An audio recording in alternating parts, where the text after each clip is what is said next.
Umramizni, hajimizni kim uchun qilyapmiz? Odamlarga maqtanish uchunmi? Alloh taolo faqatgina xolis Alloh uchun, uning roziligi uchun qilingan amallarni qabul qilishligini payg'ambar sollallohu alayhi vasallam aytib o'tyapti.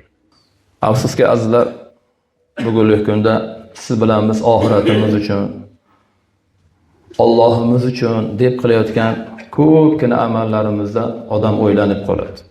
Riyo aralashib qolmayaptimi? Ixlos yo'qolib qolmayaptimi bu amallarimiz?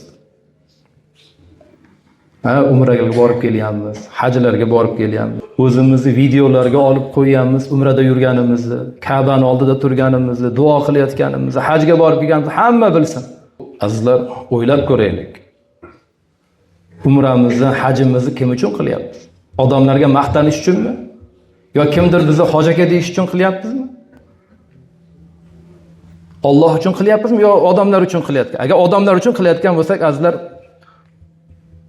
pulimiz bekor ketyapti. To'g'ri, bu dunyoda birov hurmat qiladi, ehtirom qiladi, hojaka deydi, kelsa o'rnidan turib joy beradi, lekin oxiratda hech qanday ajr mukofot bo'lmaydi unda.